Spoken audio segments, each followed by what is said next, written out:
Kamal Haasan sir. त्यांनीसुद्धा पॉलिटिक्समध्ये उतरून त्यांनी एकदा ट्राय केलं, पण ते फेल ठरले.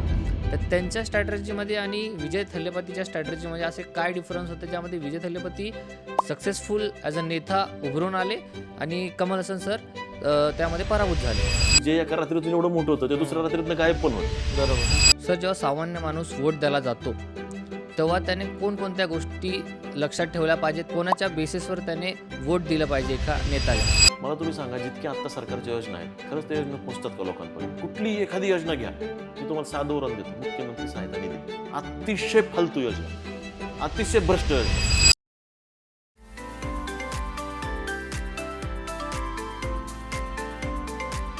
मंडळी, एक काळ असा होता जेव्हा निवडणुका या फक्त जाहीर सभा आणि भाषणांवर जिंकल्या जायच्या. पण आजचा काळ बदललाय. आजच्या राजकारणात हवा कोणीही करो, पण निवडणुका तेच जिंकतात. ज्यांना डेटा, स्ट्रॅटेजी आणि नरेटिव्ह स्ट्रॉंग असतो. 2024च्या निकालांनी सर्वांनाच धक्का दिला आणि आता नुकत्याच लागलेल्या 2026च्या तमिळनाडूच्या निकालांनी राजकीय पंडितांचे सगळे आकडे फेल ठरवले आहेत. नमस्कार, मी आहे कल्पेश राठोड आणि हा आहे KSR पॉडकास्ट. या स्पेशल एपिसोडमध्ये तुमचं स्वागत आहे. आज आपण राजकारणावर नुसती चर्चा नाही, तर त्यांचं पोस्टमॉर्टम करणार आहोत.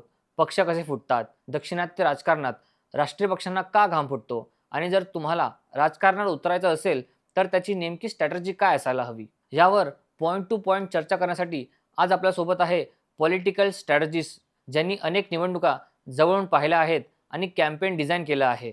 सर, KSR पॉडकास्टमध्ये तुमचं स्वागत आहे. नमस्कार सर. प्रिपरेशन खूप लागतं पॉलिटिक्समध्ये यायसाठी, इलेक्शनच्या अगोदर. पण जर आपण TVK बद्दल बोलायचं झालं तर त्याच्या बाबतीमध्ये आपल्याला हे थोडं बरोबर नाही मला वाटत. कारण की म्हणजे थोडंसं मिसमॅच होतंय कुठे मिसमॅच होतंय का? हां, कारण की हां. TVA जस्ट 2 वर्ष अगोदरच Right, पॉलिटिकल right. पार्टी म्हणून अस्तित्वात आली आणि त्यांनी 2026चं इलेक्शन त्यांनी जिंकून घेतलं. तर तुम्ही जे सांगितलं ते या बाबतीमध्ये खरोखर थोडंसं ठरत लागू नाहीये. होत नाहीये ते. राईट. बरोबर. सांगतो तुम्हाला प्रत्येकाचं. म्हणून मी तुम्हाला सांगतो की माझ्याकडे येणाऱ्या प्रत्येक कॅन्डिडेटचं मी कस्टमाइज करतो. त्याचा मतदारसंघ कोणता आहे. एक लॉ प्रत्येक ठिकाणी अप्लाय होत नाही. हो. Not every plan work for everyone. Right. प्रत्येकाचं. आता साऊथचा जो तुम्ही नीट स्टडी केला ना, आपण जर डिवाइड केला आपण भारताला, तर तुम्ही नॉर्थकडच्या लोकांचं कल्चर बघा, त्यांच्या आवडीनिवडी बघा, लाईक डिसलाईक जसं म्हणलं मी तुम्हाला, त्या भागात त्या थोड्याशा वेगळ्या आहेत आणि साऊथकडे गेलं की ते थोडेसे निराळे. आता साऊथकडचे लोक, जो एखादा हॉटेलमध्ये वेटर काम करणार आहे ना, तो पण आपले 10 रुपये तो एका पिक्चरसाठी रोजच्या पगारातले 10 रुपये तो बाजूला काढून ठेवतो. कशासाठी? तर त्याला मूवी बघायचा असतो. बरोबर. आणि तुम्ही जर नीट नोटीस केलं ना साऊथला जाऊन, तर आज आपल्याकडं तालुक्यात गेलं तर थिएटर असेल, पण त्यांच्या छोट्या छोट्या गावात पण थिएटर आहेत. हो. म्हणजे त्यांच्याकडं मूवी, फिल्म हे त्यांच्या रोजच्या डे टू डे लाईफ मधला अविभाज्य घटक आहे. एक भागच आहे. एक भागच आहे त्यांचा तो. त्यांना तो पिक्चर बघितल्याशिवाय ते ते जिवंत आहे ते त्यांना वाटत नसेल कदाचित. ठीक आहे. म्हणजे ते पिक्चर बघतातच. हो. आणि तुम्ही जर नीट मागचं बघितलं त्यांचं इष्ट म्हणजे जयललिता असतील किंवा हे DMKचे AIDMKचे ही जी लोक आहेत, हे पण तर नेते ते मूवीमधूनच आलेले आहेत. फिल्म स्टार आहेत ते सगळे. तिकडचे सगळे हिरो तुम्ही साऊथचे बघा तुम्ही. मॅक्सिमम जे नेते आहेत ते पहिले अभिनेते असतात. म्हणजे काय की साऊथमध्ये ते देवाला कमी मानतील. त्यांच्या गाड्या जर बघितल्या ना आपण, त्या गाड्या असतात ना वडापच्या गाड्या वगैरे आपण बघतो किंवा त्यांच्या स्वतःच्या पर्सनल, आपल्याकडे कसं असतं चिंटू पिंटू काहीतरी लिहिलं असतं गाडीवर, तसं त्यांच्या हिरोचे फोटो असतात, हिरोईनचे फोटो असतात. म्हणजे त्यांच्याकडे इतका प्रभाव आहे हिरो फिल्म लोकांचा. इंडस्ट्रीचा. आणि त्याच्यामध्ये आणि ते थोडेसे इमोशन आहेत लोक. आता इकडे जर नव्हता गेलो थोडेसे प्रॅक्टिकल लोक आहेत. जसं जसं खाली जाऊ थोडेसे इमोशनल लोक आहेत. ठीक आहे. तर त्या इमोशनचा नेमकं ते फिल्म इंडस्ट्री फायदा घेते. तिथे काय होतं की तुम्ही आता विजय थलपती बघितला. विजय थलपतीने काय केलेलं आहे की त्याच्या जर तुम्ही अगोदरचे मूवी बघितले असतील तर ते मूवी काय आहेत, हे सगळे मूवी एका रिअल नेत्यावर त्या आधारित आहेत. सगळे लोकांच्या समस्या सोडवलेल्या आहेत, न्याय दिलेला आहे. तो डॅश नेता, रॅश नेता, जो नेता जे एक्सपेक्टेशन असतात एखाद्या जनतेच्या, तो कसा नेता असतो ते सगळं त्यांनी अगोदर ऑलरेडी फिल्मिंग केलेलं आहे. त्याचा त्या मूवी बनवलेल्या आहेत आणि त्यांनी एक नॅरेटिव्ह सेट केलाय. आता त्यांच्या यशाचं म्हणजे मी जे तुम्हाला फिलॉसॉफी सांगतो की एखादा नेता बनण्यासाठी जे लॉंग टर्म प्रिपरेशन लागतं ते इथं का लागू होत नाही. त्याचं रिझन आहे की मुळात त्यांनी जे नॅरेटिव्ह सेट केले. सगळ्यात विजय थलपतीची कोरी पाटी, no legacy issue, no baggage, काहीच नाही ना. त्यांना नावं ठेवणार कसे तुम्ही? तुमच्याकडे जी त्या विजय थलपतीच्या बाबतीतली मेमोरी आहे ती कोणती मेमोरी प्रत्येक जनतेच्या मनातली? तर ती memory hero, as a hero. आणि त्यांनी काय दाखवलंय? एक नेता येतो. तुम्ही ते एखादा साऊथचा मूवी बघा, मी खूप बघतो साऊथचा मूवी बघा तुम्ही, तो कसा असतो. हा येतो तो भ्रष्टाचार संपवतो, शिवाजीची बॉस तो पण बघा ना तुम्ही, ते कसा मूवी आहे. विजय थलपतीचे मागील 2-3 वर्षातले सगळे मूवी जर तुम्ही बघितले ना 3-4 वर्षातले, हे सगळे मूवी नेमकं ते नेता होण्यास दाखवतं. हळूहळू नॅरेटिव्ह सेट करत हां, होते. आता मी तुम्हाला परत सांगतो, हे फक्त लोकांना दिसलं हे 2 वर्षातलं. हे 2 वर्षातलं नाहीये यश. तो नेता होणार आहे हे अगोदर त्याच्या पायाभरणी केलेली. आणि ही कधी पायाभरणी केलेली? ज्यावेळेस त्याचा करिअर चालू होतं, त्याच वेळेस त्याची पायाभरणी केलेली, की त्याला नंतरून नेता व्हायचं. कारण ऑलरेडी त्यांच्याकडे एक्झाम्पल सेट आहेत ना. हो. एखादा नेता एकदम चांगला रॉक झाला, की तो बरोबर रॉकस्टार झाला, की तो तिकडे येतोच. हे त्यांच्या ऑलरेडी तिकडची ते मांडणीच आहे त्यांच्या त्या जनतेची. मग ह्यांच्या मागच्या तुम्ही 3-4 वर्षातले पिक्चर बघितले, ह्यांनी नॅरेटिव्ह काय सेट केले? मुळात कुठल्याही नेत्याला काय लागतं, की पॉप्युलॅरिटी लागते. ऑलरेडी ह्याच्याकडे पॉप्युलॅरिटी आहे ना. ह्याचा ऑलरेडी फॅन बेस आहे. ह्याला नव्याने काय करायचंय का? नाही. नाही करायचं. सगळ्यात मोठं फॅन फॉलोइंग. आज तुम्ही जर बिहारमध्ये बघितलं, मैथिली ठाकूरांना तिकीट दिलं. हो. त्यांनी असं कुठलं काम केलं होतं? कुठलंच काम नाही कुठलंच त्यांचं. नाही. राईट? क्लिअर? ते एक सिंगिंग आहे. त्याचं त्यांची स्ट्रेंथ आहे. बरोबर आहे? त्यांचं ते पोटेन्शियल आहे. राजकारणामध्ये त्यांचं पोटेन्शियल आहे का? पण तरी पण बीजेपीने त्यांना दिलं ना. पॉप्युलॅरिटी. कशामुळे दिलं? हां. त्यांचा फॅन बेस आणि त्यांची पॉप्युलॅरिटी. मग काय केलं? मैथिली ठाकूरांना तिकीट देऊन त्यांचे अख्खे फॅन त्यांनी वळून घेतले ना. हो, बीजेपी. बरोबर. सिमिलरली विजय थलपतीने काय केलं? Already popularity, already fan base आहे सगळा. आता त्यांना नव्याने काय करायचं आहे का? नाही. त्यांच्याबद्दलचं नॅरेटिव्ह काय सेट झालेलं आहे? हिरो, हो. खरा नेता. त्यांनी तर नेताच दाखवलाय. फिल्ममध्ये पण ते स्वतः नेताच होते. डॅशिंग नेता. डॅशिंग नेता, लोकांचे प्रॉब्लेम सॉल्व्ह करणारा नेता, रात्री अपरात्री धावणारा नेता. नेता कसा असतो? ते सगळं चित्रीकरण ऑलरेडी त्यांनी करून दिले. नॅरेटिव्ह सेट केले त्यांनी. टोटली त्यांनी पूर्णपणे त्या सायकोलॉजीवरती काम केलं. मुळात नो लिगसी, त्यांना नाव ठेवायला कुठली जागा नाही. जिथं त्यांना म्हणजे अँटी इन्कम्बन्सी, अँटी एस्टॅब्लिशमेंट हे असा काही विषय त्यांच्यापाशी लागूच होत नाही ना. हो. कोरी पाटी. आणि जे पण काही लोकांच्या मेमरीमध्ये आहे ते सगळं काही पॉझिटिव्ह त्यांच्याबद्दलचं. ऑलरेडी त्यांना मूळ म्हणजे तुम्हाला राजकारणात तुम्हाला यश मिळवायचं तर तुम्हाला 3 गोष्टी लागतात. सगळ्यात पहिल्यांदा तुम्हाला नॅरेटिव्ह सेट करावे लागतात. पब्लिक परसेप्शन तुमच्याबद्दलचं प्रॉपर असलं पाहिजे. म्हणजे आज जर माझं नाव घेतलं डॉक्टर दिनेश लालवणी, तर माझ्याबद्दलचा सेन्स काय आहे लोकांमध्ये? राईट? किंवा कल्पेश नाव घेतलं तर कल्पेशचा सेन्स काय आहे? आज जर तुम्हाला मी साधं उदाहरण म्हणलं की शाहरुख खान, तर तुमच्या डोळ्यापुढे काय येतंय? हिरो म्हणून येतं. या असं ते करताना तो हिरो, तो नाच गाणे. ऋतिक म्हणलं ते येईल तुमच्या पुढे. बरोबर. अमिताभ म्हणलं ते येईल. मोदीजी म्हणलं की तुमच्या पुढे काय येईल? डॅशिंग नेता, बरोबर. राजकीय नेता. ते बरोबर तसं होईल. ऑलरेडी जो विजय थलपती आहे त्याचं नॅरेटिव्ह काय सेट झालेलं, त्याचं पब्लिक परसेप्शन काय होतं? हाच आपल्याला न्याय देणार, गोरगरिबांसाठी लढणार. ऑलरेडी त्यांनी ते सगळं व्हिज्युअल दिलं ना त्यांना. आणि व्हिज्युअल मेमरी ही सगळ्याची स्ट्रॉंग असते. आज लोकांच्या मनातलं पब्लिक परसेप्शन काय आहे? त्यांनी नॅरेटिव्ह सेट केला की मीच तुम्हाला न्याय देऊ शकतो. ते पब्लिक परसेप्शन तयार केलं आणि बरोबर त्याला स्ट्रॅटेजिकली पोझिशनिंग घेतली. पोझिशनिंग ह्यासाठी घेतली कारण हे 2 लोकच अगोदर कामं करत होते तिथं. आलटून पलटून. बरोबर. राईट? मग होतं काय नेमकं ह्याच्यात? अँटी इन्कम्बन्सी तयार होतीच आपसूक.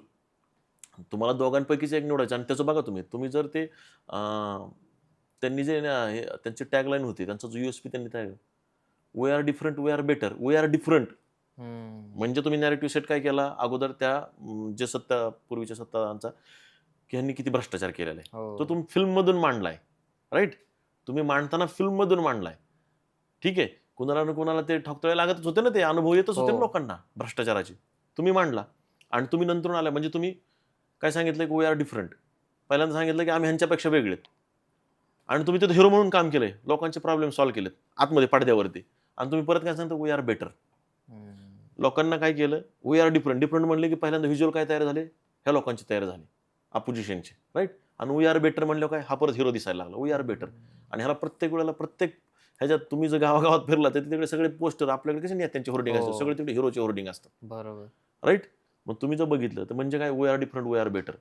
म्हणजे त्यांनी नॅरेटिव्ह सेट केला. हे लॉंग टर्म झालेलं होतं. त्यांनी पब्लिक परसेप्शन क्रिएट केलं. ज्या महत्वाच्या 2 गोष्टी आणि तिसरं म्हणजे त्यांनी स्ट्रॅटेजिकली पोझिशनिंग घेतली. आता त्यांचा खरा कस कधी लागणार आहे? त्यांचा खरा कस लागणार आहे? नंतरच्या येणाऱ्या इलेक्शनला. बरोबर. राईट? त्यांनी काम केलं का ग्राउंड लेवलवर? ग्राउंड लेवलवरती त्यांचं काम किती झालंय? ते खरे उतरलेत का? कारण अपेक्षा तर वाढलेल्या असतात. कॅची तुम्हाला मॅनिफेस्टो द्यायला काय लागत नाही हो. तुम्ही जर आत्ताच एखादं उदाहरण बघितलं तुम्ही ते खरं आता एक व्हायरल होते बघा, काय म्हणतात कॉक्रोच जनता पार्टी. कॉक्रोच जनता पार्टी. ते झालंय. ते काय? ते एक ऑर्गनायझेशन त्यांनी आता स्थापन केली आहे. राईट? ते एक ऑर्गनायझेशन स्थापन केली. ती कशी स्थापन झाली? मला सांगा तुम्ही. वर्षानुवर्ष लोक त्याच्यावरती काम करत आहेत, सोशल मीडियात काम करतात. त्यांना फॉलोअर्स भेटले का एका रात्रीत नाही एवढे, नाही. 2 रात्रीत नाही एवढे? ते कसे भेटतात? कुठलाही डिजिटलवाला तुम्हाला सांगेल, सोशल मीडिया इन्फ्लुएन्सर कोणी सांगेल की मला फॉलोअर्स कसे मिळवावे लागले. आज रोज लोक टाकतायत, युट्यूबला व्हिडिओज टाकतायत, फेसबुकला टाकतायत, इन्स्टाला टाकतायत, त्यांना एवढे मिळत नाहीत. हा, ते एंटरटेनमेंटला मिळू शकतात, थोड्याफार एंटरटेनमेंटला, हो. किंवा ते आपण काही वल्गर व्हिडिओज बघतो त्याला मिळतात. ते असंच केस केली एखाद्या बाईने इकडून तिकडं की लगेच मिलियनमध्ये व्ह्यूज, ते जाऊ हो. शकतात. एंटरटेनमेंट पाहिजे लोकांना, ते सगळं पाहिजे. पण तुम्ही एखादा असा सब्जेक्ट घेऊन येता, त्याला कसे काय एवढे फॉलोअर्स मिळतात? त्याला म्हणतात नॅरेटिव्ह सेट करणं. आणि ह्याच्या प्रिपरेशन खूप अगोदरपासूनच असतं. हे काय आपल्याला दिसताना फक्त ते आत्ता दिसतं, पण त्याचं प्रिपरेशन खूप अगोदर झालेलं असतं सगळ्या गोष्टींचे.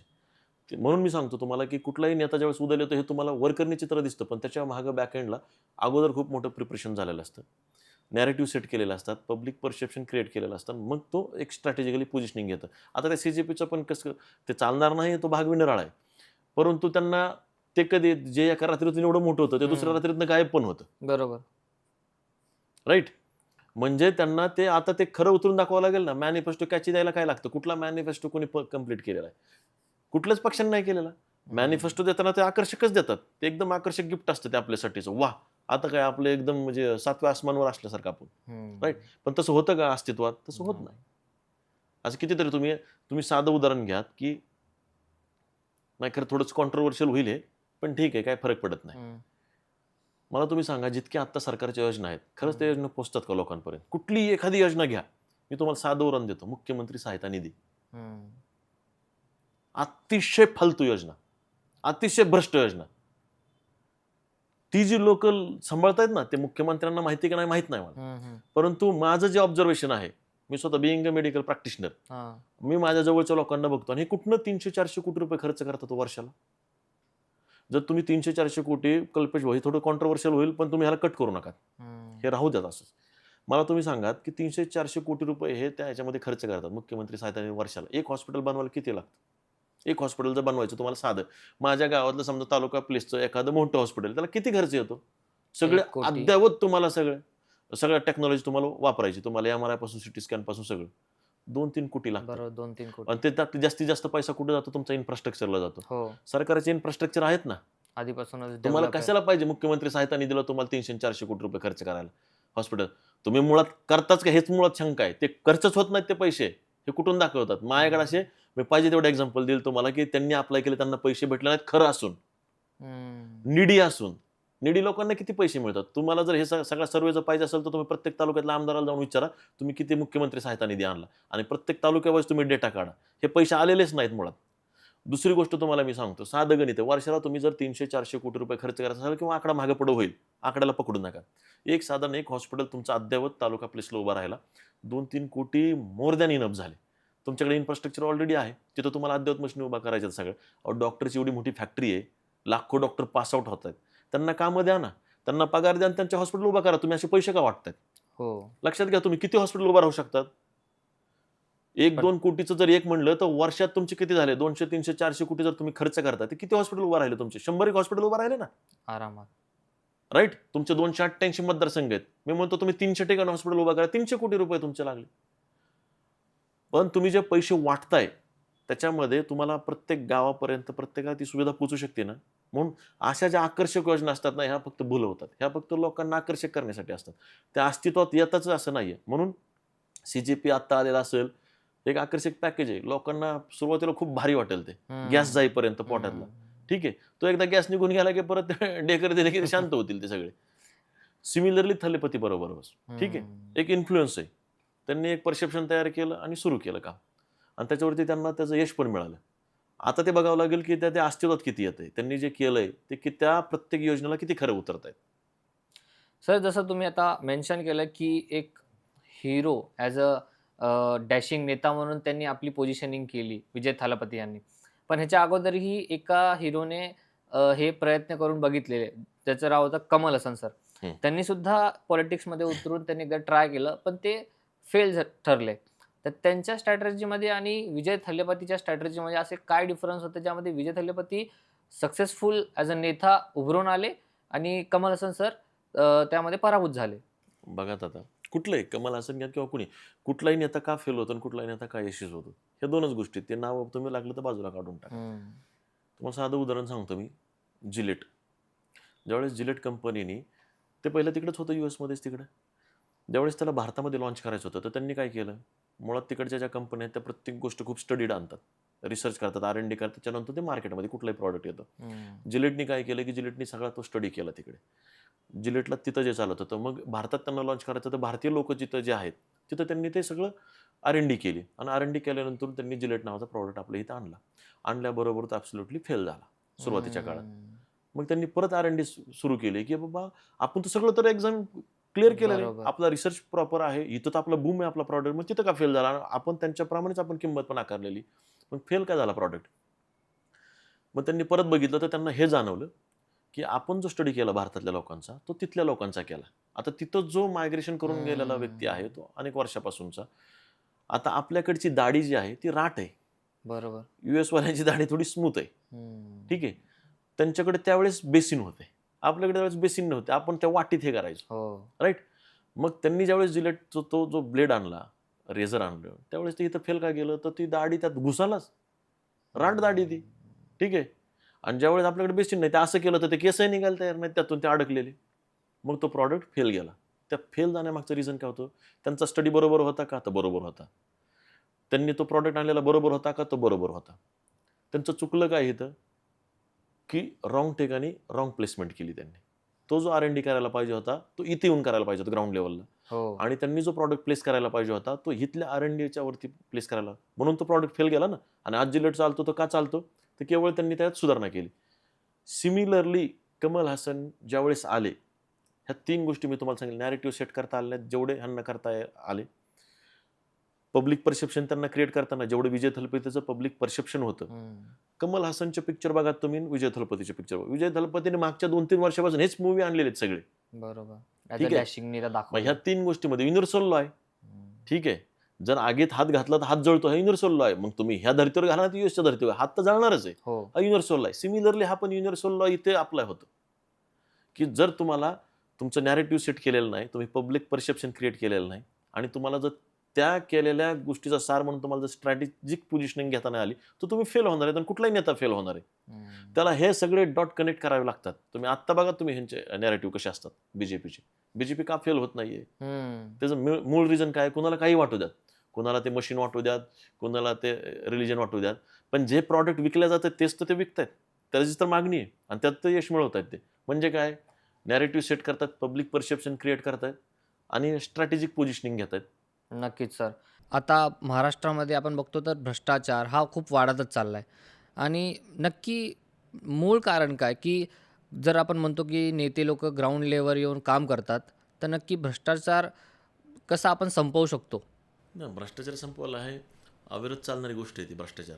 भ्रष्ट आचार कोणाला कंट्रोल करू शकत नाही. भ्रष्ट आचार तुमच्या वागण्यात काय कंट्रोल आणणार आहे? तुम्हाला आईवडिलांनी संस्कार दिलेले आहेत, बरोबर आहे, तरी पण आपण इकडं तिकडं तोंड घालतो, तोंड मारतो, सगळ्या गोष्टी करतोच, आपण चुकीचं वागतोच आपण. त्या पद्धती भ्रष्टाचार हा कायमस्वरूप अविरतपणे चालणारी गोष्ट आहे, ती चालणारच. त्याला फक्त कंट्रोल करू शकतो किंवा त्याच्यावरती अंकुश ठेवू शकतो आपण त्याला.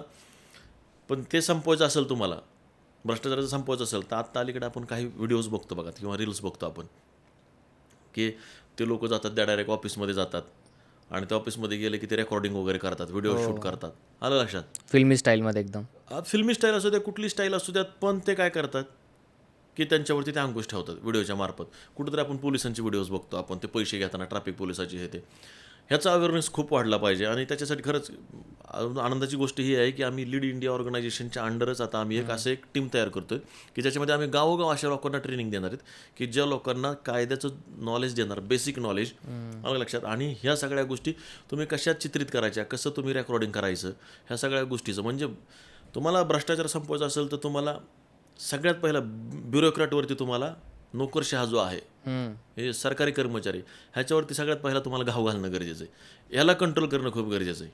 कित्येक आपण बघतो ना, आपण जे सरकारी कर्मचारी आहेत बिलकुल भ्रष्टाचार करत नाहीत, त्यांच्या बदल्या होतील, इकडून तिकडे जातील, पण ते भ्रष्टाचार करत नाहीत. ते पुढच्या नेत्याला किंवा भ्रष्टाचारासाठी दबाव टाकणाऱ्याला ते काकुळतीला आणतात, पण ते भ्रष्टाचार करत नाहीत. असे सरकारी कर्मचारी किंवा असे नोकरशहा तयार होणं गरजेचं आहे. राईट. आणि त्यांच्यावर हा तो आता भ्रष्टाचार तर वाढतच राहिलेला आहे, तो प्रत्येक ठिकाणी भ्रष्टाचार आहे तुम्हाला. पण त्याच्यावरती अंकुश ठेवायचं असेल तर सगळ्यात मोठं आत्ताच आपल्या हातात जे हत्यार भेटलेलं आहे ते RTI पेक्षा जास्ती चांगलं म्हणजे तो कॅमेरा. सरळ रेकॉर्डिंग आणि ट्रान्सपरन्सी, लाईव्ह चित्रित करणं सगळ्या गोष्टी. आणि त्याची आम्ही टीम आता रिसेंटली तयार करतोच आहेत, ते तुम्हाला सांगूच आम्ही. सर समजा आता फॉर एक्झाम्पल कुठेतरी अनएथिकल होतं आहे आणि मी ते कॅमेऱ्यामध्ये रेकॉर्ड केलं आहे, पण आता मी ही जी रेकॉर्डिंग आहे ती मी सरकारपर्यंत कशी पोहोचवू? काही पोर्टल्स आहेत का की जिथं आपण हे सगळे अपलोड करून आपल्या सरकारपर्यंत पोहोचवू शकतो? तुम्हाला सरळ सरकारच्या वेबसाईटला त्याला तुम्हाला मेल करणं आहे. त्या वेबसाईटला जाऊन तिथं जे काय आहेत पोर्टलला टाकणे. पण सगळ्यात भारी हे हत्यार आहे ना, आता आपण ज्या माध्यमातून लोकांपर्यंत पोहोचणार आहेत, हे सगळ्यात भारी हे हत्यार आहे. चळवळ तर तशीच उभा राहते ना. आणि हे सगळ्यात मोठे. आता तुमचा मेसेज कधी पोहोचणार त्यापेक्षा सरळ व्हिडिओ चित्रित करून टाकून देणे. पण पुन्हा एकदा सांगतो, एखाद्या कर्मचाऱ्याच्या आकसभावाने न करणे ते खरंच तुम्हाला त्या भ्रष्टाचार होतोय, तुमच्यावर अन्याय होतोय, तर तुम्ही 100% ते केलं पाहिजे. सर जसं तुम्ही आता मेन्शन केलं CGPचं हे जे संकट आलं आहे, त्याच्या आता सध्या 21 मिलियन फॉलोअर्स आहे इंस्टाग्रामवर. तर मग सरकारने ह्याला टॅकल कसं केलं पाहिजे? नाही, मुळात बघा ते CJP जे आलेले कॉक्रोच जनता पार्टी, मुळात ते नावच खूप खतरनाक त्यांनी ठेवलं. ठीक आहे, त्यांना तो ट्रिगर झाला, त्यांनी ते नाव ठेवलं. पण आपण जर ते वेगळ्या पर्स्पेक्टिव्हने जर त्याला बघितलं तर नावाचा कार्यकर्त्यावरती खूप मोठा परिणाम होत असतो. नाव तुमचं जे आहे ना, ते नावाचा परिणाम होतो. हे मी नाही सांगत, हे सायन्स सांगते, हे न्यूमरोलॉजी सांगते, ते बाकी तुमच्या ॲस्ट्रॉलॉजी सांगते, ऑकल्ट सायन्सेस सांगतात. आणि मग ते आपल्याला परसेप्शन पण तसं तयार होतं. तुम्ही बघात ना की नावामुळं कुठल्या कार्यकर्त्याला वाटतं की आपण कॉक्रोच ठीक आहे, एक तुम्ही एंटरटेन म्हणून ते सगळं करू शकता. पण ते तुम्हाला ते कॉक्रोच जनता पार्टी कसं वाटतं? ते कॉक्रोच तुम्हाला जर म्हणलं मी झुरळ कसं वाटतं ते? ठीक आहे, तेवढ्यापुरतं तुम्हाला एक मिश्किल म्हणून किंवा एक सार्कॅस्टिक म्हणून ते तेवढ्यापुरतं. पण तो कायमस्वरूपी तुम्ही झुरळ पार्टीचे अध्यक्ष आहेत कसं वाटतंय? आपण सहज म्हणतो चिलटा आहे झुरळा, तर ते आपण हिनवण्यासाठी म्हणतो ना. बरोबर. आणि हे पण जर कॉक्रोचचा जो वर्ड आला तो हिनवण्यासाठीच आला. मुळात उलट यात खरं तर मी म्हणतो की तुम्हाला ते जे कोणी चीफ जस्टिस होते त्यांच्यात उलट आभार मानले पाहिजेत. कारण त्यांनी प्रोवोक केलं, झोपलेलं जागं केलं. ज्यांनी त्याला म्हणलं म्हणून तर हा ट्रिगर झाला, म्हणून तर हे सगळं उदयाला आलं ना. बरोबर. पण ती ह्यात जर समजा नॅरेटिव्हचा भाग असेल तर सरकारने ह्याला इग्नोर केलं पाहिजे. आलं का? आणि खरं जरी असेल तर इग्नोरच करायला पाहिजे. काउंटर करण्यात काही पॉईंट नाही आहे. जेवढं काउंटर करेल सरकार तेवढं ते वाढत जाईल. आणि मला सांगत ना तुम्ही 21 मिलियन फॉलोअर्स होतात, वर्षानुवर्ष लोक कष्ट घेतात, यूट्यूबला व्हिडिओज बनवतात, इन्स्टाचे रील स्टार बघात, इतके पैसे घालतात. आत्ता मला माझ्या एका ॲडसाठीचे मला म्हणले की तुमचे आम्ही फॉलोअर्स वाढून देऊ, 1,000 रुपयात 5,000 फॉलोअर. मी म्हणलं नको बाबा, जेवढं ऑर्गॅनिक होईल तेवढं ठीक आहे. म्हणजे याचा अर्थ काय आहे? सरळ आहे की तुम्हाला डिजिटली हे सगळं तुम्हाला वाढवता येतं. ठीक आहे. काही लोक असतात त्या इन्फ्लुएन्स खाली येऊन मग ते टाकतात की मी पण जिल्हा अध्यक्ष. ठीक आहे, ते खूप कमी लोक असतात, राईट. पण हे पुढं जाणार नाही किंवा त्याला काउंटर पण नाही करायला पाहिजे. ह्याचा काही अदर पर्स्पेक्टिव्ह आहे का? फॉर एक्झाम्पल कुठली बॅकग्राऊंडमध्ये कुठली पॉलिटिकल पार्टी ह्याला सपोर्ट करते 100% असू शकते. नाही असं ते शक्यता नाकारता येत नाही. त्याचं रिझन हे आहे की तुम्ही कुठलेही बघा, तेवढे 21 मिलियन फॉलोअर्स होणं, बरोबर. एवढी लोक त्या मागे येणं, ते डिजिटली दिसणं. आता काही लोकांनी सांगितलं की ते फॉलोअर्स इथले नाहीच, काही बाहेरचे विकत मिळतात ना फॉलोअर्स तुम्हाला. फॉलोअर्स म्हणजे काय? ठीक आहे, तुम्ही आता हे ग्राउंड लेवलचे इतकी लोक, मी तुम्हाला तेच सांगतोय, रोज नेते फटके खात आहेत, लोकांच्या शिव्या खात आहेत, लोकांचे कामं खात आहेत, ड्रेनेज उपसत आहेत, लोक रस्त्याने फिरत आहेत, त्यांना जेवणाचे टाईम नाहीत. मी इतक्या नेत्यांना, तर माझा तो अभ्यास, तो माझा भागच आहे, माझं करिअरच आहे ते. मी एवढ्या नेत्यांबरोबर फिरलेलो आहे. ते त्यांची झोपसुद्धा ते गाडीत झोपतात. म्हणजे त्यांची झोप, रात्रीची जी झोप आहे ती पूर्ण करण्यासाठी ते गाडीत झोपतात. ते खायच्या वेळा नसतात त्यांना. जे काय गाडीत आहे आपल्याला दिसतं, आपण एवढ्या वर्करनी बघतो, त्यांना शिवाय घालणं खूप सोपं आहे. पण ते म्हणून मी माझ्या पुस्तकात पण त्यांच्याबद्दल जे आदरयुक्त, सन्मानयुक्त कुठलाही नेता असू द्यात, तो नेता आहे ना, तो नेतृत्व करतोय ना, तो ऑलवेज त्याला हॅट्स ऑफ आहे, त्याला ऑलवेज सॅल्यूट आहे. कारण त्याची मेहनत, एवढी मेहनत करून सुद्धा त्याला फॉलोअर्स होत नाहीत. आणि हा कुणीतरी येतो आणि त्या डिजिटलवरती काहीतरी टाकतो, ते पोस्ट बनवतो, रील जातात ना, व्हायरल जातात, रील जातात. पण फॉलोअर्स बनणं, ते कन्सिस्टंटली पुढं जाणं, हे जो फार एकदम चळवळीत रूपांतर होईल, बिलकुल नाही, सुतराम शक्यता नाही. तुमची पायाच नाही आहे ना तिथं, तुमचा पायाच पोकळ आहे. तुम्ही हे सगळं वर्करनी, हा सगळा बेगडी फॉलोअर्स आहे हा. ठीक आहे, हा तो गायब होणार आहे. आणि ज्यांचे इफेक्ट तो नेपाळमध्ये झाला, इकडे झाला, त्याची कारणं निराळीत. इथं पण होऊ शकतो, व्हायला काय नाही, पण आपल्या पूर्ण लँडस्केपच निराळे. म्हणून मी सांगतो तुम्हाला की ती गोष्ट तिकडे झाली म्हणलं की इकडं व्हायला पाहिजे असं होत नाही. ठीक आहे, तेवढे तर मग त्या सत्ताधारी पण तर तेवढे स्ट्रॉंग आहेत ना. आणि जर समजा ही झुरळ पार्टी उद्या आलीच तर सगळ्यालाच तोटा आहे त्याचा. म्हणजे काय फक्त काय सत्ताधाऱ्यांनाच नाही, तो सगळ्यालाच आहे, सगळ्याच पार्ट्यांना धोका आहे ना त्याचा, जर झाली समजा खरं असेल तर. पण ते खरं असं वाटत नाही. तर जसं तुम्ही जेनजी लोकांचं जे मेन्शन केलं, तर जेनजी आंदोलनमुळे श्रीलंकेमध्ये पूर्ण तख्तापलट झाली. तर मग हे कसं झालं? हे जेनझी एवढी पॉवरफुल कशी काय झाली? मी तुम्हाला ते परत सांगतोय की ज्यांची पॉवर पुरवण्याचं तुम्ही मोबाईलवरती बसलात, तुम्ही जेवढा स्क्रीन टाईम तुमचा तेवढा तुमच्या वडिलांचा नसेल. बरोबर. म्हणजे आपण सतत बसलेलो आहेत आणि हे सगळं कुठं चाललंय? सगळं डिजिटलीच चाललेलं आहे ना सगळं वर. ॲक्च्युअलमध्ये तुम्हाला रेशन कार्ड काढायचं आहे, तुमचा प्रॉब्लेम तिथून सॉल्व्ह होतोय का? नाही. नाही. तुमचं जे काही डे टू डे लाईफ तुमच्या घरचा आहेच किती सामान्य माणसाच्या. मुळात हा मिडल क्लासचा सगळा भारत आहे. हा बरोबर. गरिबांचा देश आहे थोडक्यात, बरोबर आहे. श्रीमंत खूप कमी लोक आहेत. मग तुमच्या डे टू डे लाईफच्या गरजा काय आहेत? तुमच्या अन्न, वस्त्र, निवारा. अन्न वस्त्र निवारा ह्या सॉल्व्ह करण्यासाठी ते रस्त्यावर आहेत का? ते डिजिटल चाललं ना. ज्यावेळेस ते रस्त्यावर येतील त्यावेळेस बघू. म्हणजे जेव्हा गहू तवा पोळ्या असं म्हणतो आमच्या गावाकडं आम्ही. ते आज दिसतंय ते ठीक आहे, त्याचं ॲक्च्युअल एनकॅशमेंट होणार आहे का? जसं विजय थलपतीचं झालं, पिक्चरमधनं दिसला आणि तो अभिनेत्याचा नेताही झाला. राईट. मुळात नेत्याला पण अभिनेता बनावं लागतं आणि अभिनेत्याला नेता बनावं लागतं. तसं जे झालं तसं ह्या CJPला ॲक्च्युअलमध्ये तो ज्यावेळेस येईल त्याच वेळेस ते होईल ना. बरोबर. तर डिजिटली ते सगळं. सर 2029 मध्ये Gen Z population voters Gen Z population खूप जास्त आहे. तर मग त्यावेळेस राजकीय पक्षांची काय स्ट्रॅटर्जी असेल, त्यावेळेस कशा प्रकारचे एजेंडा ते आणि कशा प्रकारे कॅम्पेन चालवले जातील? मोजक्या 3-4च गोष्टी बेसिकच असतात. मुळात राजकारण किंवा सत्ता पलट होणं किंवा सत्ताधारी तयार होणं किंवा सत्तेत येणं या 2च गोष्टीवरती ते अवलंबून आहे राजकारण. जर त्याला माझ्या लँग्वेजमध्ये सांगायचं झालं तर फिअर अँड होप्स. तुम्हाला काहीतरी फिअर द्यावा लागेल, राईट, आणि त्याचे होप्स द्यावे लागतील. आणि सामान्य जनतेतले 2 शब्द आहेत, प्रॉब्लेम आणि सोल्युशन. बरोबर. ह्या 2 शब्दांवरती राजकारण आहे. तुमचा प्रॉब्लेम तुम्हाला ॲड्रेस करायचा आहे, म्हणजे तुमचा प्रॉब्लेम तुम्हाला बंबार्डिंग करायचा आहे, पब्लिक परसेप्शन त्यातले प्रॉब्लेम तुम्हाला ॲड्रेस करायचे आहेत आणि त्याचं सोल्युशन काढायचं. ह्या 2च गोष्टीवरती चालते ना राजकारण. ह्याच्या पलीकडे काहीच नाही आहे. सिमिलरली 2029ला बघा, जनजीचा विषय असेल हे सगळे मग बाकीचे सब्जेक्ट सोडून द्यायचे, जनजीच्या मागं लागायचं. साधं गणित आहे ना. जर जनजीचं मुळात हे होणारच नाही आहे, जनजी वगैरे इकडे तसं काय होणार नाही. त्या जनरेशन भारतामध्ये तेवढ्या तशा होतील, त्या फक्त डिजिटल दिसतील आपल्याला. पण फर्स्ट वोटर मॅटर करतो. मग त्याला ॲड्रेस करण्यासाठी त्याच्या अपिलिंग गोष्टी कराव्या लागतील ना. तसे नॅरेटिव्ह होतील, कारण तसा डेटा प्रत्येक पक्षाकडे येतोच. जे आम्ही लोक जे कामं करतो तर तसंच नॅरेटिव्ह सेट करतो ना. बरोबर आहे. आता 2029चं जे आहे तर ते 29ची तयारी आत्तापासून चालूच आहे ना ती. हे जे सगळे पक्ष आणतायत पुढं, आणि हे जे काही तुम्ही शक्यता नाकारता येत नाही. हे पक्षांनी पण केलेलं असू शकतं, सत्ताधारी पक्षांनी सुद्धा. कॉक्रोच जनता पार्टीचं कुणी करू शकतं हे. हा नॅरेटिव्ह तुम्हाला कधी कळेल की हा नॅरेटिव्ह होता, हे नंतरून कळेल. अण्णांचं आंदोलन जे झालं, त्या अण्णांचं आंदोलन काय होतं, त्याच्यानंतरून जर तर बघितलं आपण डॉटचं कनेक्ट केलं तर ते नॅरेटिव्ह दिसतं एका प्रकारे. तुम्ही 2014च्या अगोदर बघा, मी पुण्यात राहत होतो. पुण्यातून ज्यावेळेस मी एका भागातून दुसऱ्या भागात येत होतो, मला सगळे 2014च्या अगोदर होर्डिंग होते, अच्छे दिन आने वाले आहे, हे सगळं दिसायचं मला. सगळे होर्डिंग होते. म्हणजे तो काय होतं, तो नॅरेटिव्ह सेट करण्याचाच भाग होता ना तो. पब्लिक परसेप्शन क्रिएट करणं, राईट, ज्याला आपण प्रचार वगैरे म्हणतो. तर ती जी स्ट्रॅटेजी आहे, हा जर CJP जर एखाद्या स्ट्रॅटेजीचा जर भाग असेल, तोही कळेल आपल्याला कालांतरात, काही दिवसात. ठीक आहे.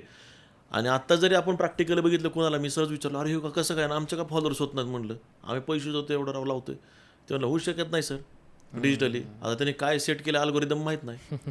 आता त्या अल्गोरिदमचा खेळ आहे मीडियाचा. लोकांपर्यंत कसं पोहोचतं, आम्ही टाकतो 5,000 मित्र आहेत मला, आज सकाळी उठून बघितलं तर ते 100-150 व्ह्यूज असतात त्याला. बरोबर. आमच्या लोकांपर्यंत पोहोचत नाही. आता कीवर्ड्स टाकण्याला आमचे डिजिटलवालेच आहेत, आमचं पोहोचत नाही. आणि ह्याचं कुठनं पोहोचलंय?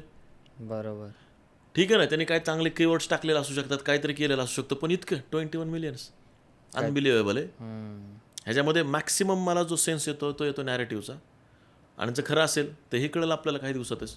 सर, जसं आपण बघितलं तर मेजॉरिटी पॉप्युलेशन ही सरकारी नोकरीकडे वळली जाते. प्रायव्हेट सेक्टरमध्ये कुणालाच जायचं नाही. तर मग नक्की सरकारी नोकरी लोकांना का हवी आहे? का अशी ती काय प्रोव्हाइड करते ती नोकरी, ज्याने लोकांचा माइंडसेट फक्त सरकारी नोकरीवरच जातो? बरोबर आहे कल्पेश. आता हे जे आरक्षणाचं चाललं आहे, आरक्षण पण तर ते नोकरी आपले प्रॉब्लेम सॉल्व्ह करण्यासाठीच आहे ना ते सगळं. सरकारी नोकरी का हवी? तर सरकारी नोकरीमध्ये आज ड्यू द रिस्पेक्ट सगळ्या कर्मचाऱ्यांचा आदर सन्मान ठेवून सांगतोय, म्हणजे त्यांची माफी मागून सांगतो की त्या जो फुगवटा केलेला ना त्यांच्या पगारींचा, इतका फुगवटा केलेला आहे. तुम्ही बघा ना टीचरच्या पगार किती, सरकारी कर्मचाऱ्यांचे पगार बघा तुम्ही, 2-2, 3-3 वर्षाचे कोर्स त्यांचे, आणि त्यांचे पगारी बघा तुम्ही. तर बाहेर बघितलं आपण तर लोकांना तेवढे पैसे मिळत आहेत का? बरोबर. आज प्रायव्हेट सेक्टरला तेवढे पैसे मिळत नाहीत, प्लस इन्सिक्युरिटी. यांना सगळ्या फॅसिलिटी, काम कमी. ठीक आहे, काम कमी जातं. ते शेवटी मी जे बोलतो ते कॉन्टेक्स्टमध्ये बोलतो एका, पण पगारी एवढ्या वाढवलेल्या आहेत त्यांच्या, एवढा फुगवटा केलेला आहे. मी तर उलट ते पुढं जाऊन असं सांगेल की उलट ह्या ज्या पगारी आहेत एका पगारीमध्ये 2 लोकांना कामाला घेतलं पाहिजे, म्हणजे बेरोजगारी सुद्धा हटेल. ठीक आहे, ह्याच्यामध्ये काय कोणाच्या त्या सरकारी नोकरदारांबद्दल किंवा त्यांच्याबद्दल आकस नाहीये, पण जो इनबॅलन्स झालेला आहे सगळा, हा असमतोल कशामुळे झालेला आहे सगळा, की एका बाजूला सरकारी नोकरदारांच्या वाढलेल्या पगारी आणि दुसऱ्या बाजूला प्रायव्हेट सेक्टरमध्ये जॉब नसणं किंवा तिथे मिळणारा जो मोबदला आहे तो खूप कमी आहे आणि त्यात सिक्युरिटी पण नाही आहे. सरकारी नोकरीमध्ये तुम्हाला सिक्युरिटी पण आहे, बरोबर. प्लस पगार जास्ती, प्लस तुमचा रुबाब आहे आणि प्लस तुम्हाला जर उद्या लागणार असेल तर पोरगी बी सरकारी नोकरदारालाच मिळणार आहे. बरोबर. ते बेरोजगार बिचारे ते काम करून करून मिळलं तिकडं, त्याला पोरगीही नाही, पैसा नाही, सिक्युरिटीही नाही. खरंच आहे सर. आणि हळूहळू सरकार पण आता सुद्धा प्रायव्हेटायझेशनकडे वळते. तर मग यावर तुमचं काय मत आहे, की ह्याने काय बदल होईल सरकारमध्ये? म्हणजे सरकार प्रायव्हेटायझेशनकडे वळतंय म्हणजे जर सरकारला हे कंट्रोलच होत नाहीत गोष्टी, इतका मोठा पॉप्युलेशनचा देश हा 150 कोटीचा पार, ह्यांना त्या भ्रष्टाचार कंट्रोल करता येत नाहीत, योजना व्यवस्थित राबवता येत नाहीत, प्रत्येक वेळेला लॉ अँड ऑर्डरचे सिच्युएशन तयार होतात. त्यासाठी सरकार आपली जबाबदारी कमी करत ते प्रायव्हेटायझेशन केलं तर त्यात काय गैर आहे असं वाटत नाही मला, पण त्याच्यावरती कंट्रोल असणं खूप महत्त्वाचं आहे. त्याच्यावरती एक अंकुश ठेवणं खूप गरजेचं आहे. तो जर प्रॉपर झाला तर प्रायव्हेटायझेशन सगळ्यात चांगलं.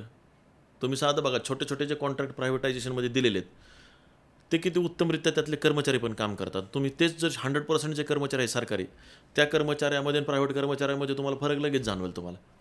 सर, जेव्हा सामान्य माणूस वोट द्यायला जातो, तेव्हा त्याने कोणकोणत्या गोष्टी लक्षात ठेवल्या पाहिजेत? कोणाच्या बेसिसवर त्याने वोट दिलं पाहिजे एका नेत्याला?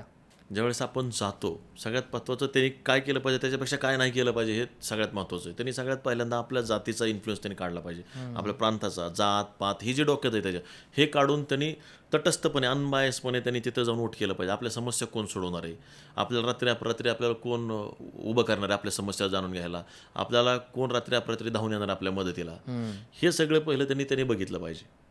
बाकीचा फापट पसारा सगळा त्यांनी जर काढला तर त्याचे प्रॉब्लेम सॉल्व्ह होतील. त्याने सगळ्यात पहिल्यांदा वोटिंग देताना त्यांनी आपली सदसद्वी बुद्धी जागी ठेवली पाहिजे, सगळं बाजूला सारून, जात पात धर्म प्रांत हे सगळं बाजूला सारून त्यांनी हे डोक्यात ठेवलं की माझी समस्या कोण सोडवणार आहे.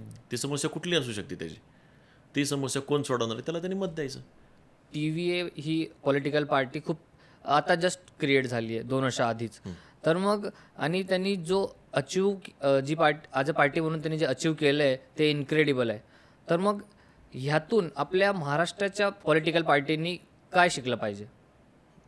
छोट्या पार्ट्यांनी किंवा छोट्या पक्षांनी, मुळात छोट्या पार्टी किंवा छोटे पक्ष जे आहेत, आता तुम्ही 2014 पासून जर नीट बघितलं असेल तर 2 प्रमुख पक्ष हे आलेले जे आहेत BJPच्या ह्या आणि काँग्रेसच्या व्यूहरचनेमध्ये, त्यांच्या स्ट्रॅटेजीमध्ये छोटे पक्ष गायब झालेले आहेत. त्यांचं अस्तित्व संपुष्टात आलेलं आहे. राईट, ते संपुष्टात का आलं तर त्या मुळात छोटे पक्ष हे एका व्यक्तीच्या अवतारीभोवती फिरतात, ते व्यक्ती केंद्रित असतात. एखादी छोटी पार्टी घेतली तर ती व्यक्ती केंद्रित आहे. ठीक आहे, दुसरी त्यांची मानसिकता ही डेव्हलप होण्याची नसते, त्यांना एक इन्सिक्युरिटी असते की पार्टी मोठी झाली तर मीच गायब होईल का. ती जी मॅच्युरिटी लेवल आहे त्यांच्याकडे की मोठं नाही, मुळात त्या छोट्या पार्टीकडं ते ड्रीम मोठं होण्या इतकं त्या नेत्यांकडं आत्ता मी जेवढं बघतो त्यांच्याकडे नाही आहे की आपण कुठंतरी व्यापक व्हावं, मोठं व्हावं, जसं TV सारखं. ते नॅरेटिव्ह, त्यांना ते लर्निंग नवीन नको आहेत. युगो त्यांचा सगळ्यात मोठा प्रॉब्लेम, व्यक्ती केंद्रित असल्यामुळे ते काय करतात, दुसऱ्या नेत्याला मोठं होऊ देत नाहीत किंवा त्याच्यामध्ये ते बदलही घडवत नाहीत. TVKने जे केलं की नॅरेटिव्ह सेट केले, पब्लिक परसेप्शन क्रिएट केलं, स्ट्रॅटेजी केली, त्याला पैसे खर्च केले ना त्यांनी. बरोबर. यांना छोट्या पार्ट्यांना फक्त पैसे पाहिजे, त्यांना पैसे खर्च करायचे नाहीत ह्या सगळ्या गोष्टींवरती. मुळात त्यांच्याकडे ध्येय धोरणं, त्यांचे उद्दिष्टच क्लिअर नसतात, त्यांच्याकडे कुठला मॅनिफेस्टो नसतो. त्यांना जर आपण रात्र असं उठून विचारलं का ना, सांगा मला छोट्या पार्टीच्या एखाद्या मोठ्या नेत्याला, जो त्याचा संस्थापक अध्यक्ष जो कोण असं, त्याला म्हणलं का ना की काय तुला उद्या सगळं तुला मुख्यमंत्री केलं तर काय, तर तमाम होईल त्याचं, त्याला सांगता नाही येणार. हा रियालिटी आहे, हा फॅक्ट आहे. त्यामुळं जर त्यांच्या आडातच नाही तर पवऱ्यात कुठून येणार आहे, ते व्यापक होऊच शकत नाहीत. आणि इतकं मोठं वादळ आहे आता ह्या भाजपचं आणि यांचं, हे फक्त शिव्या देऊ शकतात, क्रिटिक करू शकतात. त्यांना विचारलं की तुम्ही हे क्रिटिक सोडून तुम्ही काय करू शकता, तर त्यांच्याकडे आन्सर नाही आहे. कुठल्याही तुम्ही प्रादेशिक पक्षाला विचारा किंवा त्या छोट्या पक्षाला विचारा, छोट्या पार्टीला, छोट्या संघटनांना, त्यांच्याकडे लोकांच्या समस्या खऱ्या काय आहेत त्याला नाही. ते एकाच समस्येला चिटकून बसलेले आहेत आणि तेवढं त्यांचं ते एक हत्यार घेऊन ते वर्षानुवर्ष त्याच्यातच लढत राहतात. त्यांना बदल करावे लागतील, त्यांना थोडीशी अडॅप्टेबिलिटी आणावं लागेल, त्यांना थोडंसं लर्निंग घ्यावे लागतील, त्यांना आमच्यासारखे असे मेंटर ठेवावे लागतील, ते मेंटरिंग घ्यावं लागेल. ते मेंटरिंग काय घेत नाही, त्यांना युगो. दुसरं त्यांना अजून काय, इन्सिक्युरिटी. ह्या 2 गोष्टीमुळं ते पुढंच जाणार नाहीत. आणि खरं सांगू का, जर खरं त्यांच्याकडे स्किल असेल तर त्यांनी पुढे यावं, नाहीतर जे चाललंय चांगलं त्यात लुडबुड करू नये. काय होतं, हे पायात पाय घालून पाडायची कामं करतात दुसऱ्याला, घेणं आणि देणं. वोटर वोटर आणि त्याच्या मागे जाणार आहे. तुम्हाला ह्याच्यापेक्षा अजून घातक सांगू मी, हां. जे कार्यकर्ते त्यांच्या मागे पळतात ना, खरं सांगतो मी, त्यांनी 2 वेळेची खायची भ्रांत आहे त्यांची. इतके जेन्युइन, इतके बॅमटापासून काम करणारे कार्यकर्ते आहेत ना, मी 2009-10 पासून बघतोय. मी छोट्या छोट्या संघटनांमध्ये, पक्षांमध्ये फिरतो. इतके डेडिकेटेड कार्यकर्ते आणि नेते असतात. तुम्ही बघा ना, तुम्ही मनसेचे कार्यकर्ते बघा, तुम्ही शिवसेनेचे कार्यकर्ते बघा, रिअल. तुम्ही त्यानंतरून तुम्ही शेतकरी चळवळीतले बघा, स्वाभिमानी शेतकरी संघटना असेल, शेतकरी संघटना असेल, छोटे पक्ष आहेत त्यांचे, तुम्ही बघा त्यांचे काय कार्यकर्ते आहेत. डेडिकेटेड असतात ते. त्यांना खायला पण लागत, ते घरनंच आणतात सगळं. त्यांना पाणी मिळते का नाही माहीत नाही, इतकी डेडिकेटेड असतात. पण त्यांना हे माहीत नसतं की आपण कुठल्या दिशेने चाललोय. राईट. त्यांच्याकडे स्ट्रॅटेजीज नसतात. छोट्या पक्षाला जर टिकायचं असेल तर त्यांना मोठ्या पक्षाकडून शिकावं लागेल. नका ना आम्हाला पैसे खर्च करू तुम्ही, पण मोठ्या मोठ्या जे पक्ष राबवतात ते तरी कॉपी पेस्ट करा. बरोबर. ते काय करतात ते तरी बघा. बरोबर. राईट. म्हणजे तुम्हाला लर्निंग घ्यायचं नाहीत, स्किल घ्यायचं नाही, त्या कार्यकर्त्याचा विचार करायचा नाही, तुम्हाला नवीन स्ट्रॅटेजी डेव्हलप करायच्या नाहीत. राईट. आणि तुमची इन्सिक्युरिटी तुम्हाला सोडायची नाही. मुळात तुम्ही इथं परिपक्व नाहीत ना. तुम्हाला इन्सिक्युरिटी का वाटते? कारण तुमच्यात दम नाही आहे, धमक नाही आहे. त्याच्यामुळे तुम्हाला भीती वाटते. आणि तुम्हाला जर भीती वाटत असेल, जर इन्सिक्युरिटी वाटत असेल, तर तुमचा पक्ष कसा काय मोठा होईल? होणारच नाही. बरोबर. जोपर्यंत तुम्ही तुमच्या कार्यकर्त्याला मोठं करत नाही, तोपर्यंत तुमचा पक्ष मोठाच होणार नाही. ही काळ्या दगडाची पांढरी आहे साहेब. ही युनिव्हर्सल लॉ आहे. ते लीडर कोणाला म्हणतो? जोपर्यंत तो त्याच्या कार्यकर्त्याला पण त्याने मोठं केलं गेलं पाहिजे, वर आणलं पाहिजे. राईट. जर तो त्याच्या कार्यकर्त्याला मोठं होऊ देत नाहीये, तर तो होणारच नाही मोठा. Thank you so much. आमच्या KSR पॉडकास्टमध्ये आल्याबद्दल तुमचे खूप खूप आभार, आणि आमच्या विनंतीला एवढा मान देऊन तुम्ही KSR पॉडकास्टमध्ये आल्याबद्दल thank you so much Dinesh sir. Thank you Kalpesh भाऊ. थँक्यू. तुम्ही मला ही संधी दिली. मी तुमच्या प्रेक्षकांना मनोकामना करतो की तुमचे सगळे जे काय अपेक्षा आहेत त्या सगळ्या फुलफिल हो, तुमचे स्वप्न पूर्ण होत. तुम्ही जर राजकीय क्षेत्रात काम करत असाल तर तुम्हाला राजकीय क्षेत्रामध्ये यश मिळो, उत्तरोत्तर यश मिळत जाऊ, ह्याच सदिच्छेसह आणि प्रार्थनेसह मी इथेच थांबतो. जय हिंद, जय महाराष्ट्र. नक्की सर, नक्की. Thank you so much.